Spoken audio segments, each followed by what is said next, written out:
தனுசு ராசியை சேர்ந்த அன்பு உள்ளங்களுக்கு இந்த மாதத்தினுடைய ராசி பலன்களை பார்க்க போகிறோம். பொதுவாக தனுசு ராசிக்கு அதிபதி உங்களுக்கு ராசிக்கு கேந்திரத்தில் அமர்ந்து உங்கள் ராசியை பார்க்குறாங்க, ரொம்ப நல்ல விஷயம் அது. அதே மாதிரி உங்கள் ராசிக்கு 7க்குடையவன் புதன், அவர் இப்போ உங்களுக்கு வக்ரபலம் அடைந்து 7ஆம் இடத்துல ஆட்சி பலம் அடைகிறார். அவர் ராசிக்கு 10க்குடையவனாக வழங்கக்கூடியவர். அதே மாதிரி உங்கள் ராசிக்கு 3ஆம் இடத்துல சனி பகவான் 2ஆம் தேதியிலிருந்து வக்ரம் அடைகிறார். அவர் ஒரு 2 மாதத்துக்கு குறைஞ்சபட்சம் வக்கரத்தான் இருக்க போகிறார். டேட் அப்புறம் பார்த்துக்கலாம், முடியும் டேட்.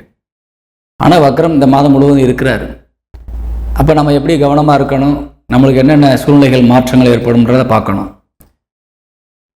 அதனால் உங்கள் ராசிநாதன் 7ஆம் இடத்துல போய் அமர்ந்திருக்கும் போது நிச்சயமாக திருமணமானவர்களாக இருந்தால் நம்ம மனைவி சொல்லே மந்திரம் அல்லது கணவன் சொல்லே மந்திரம்ன்ற நிலையிலே நீங்கள் இப்போ இருக்கிறீங்க.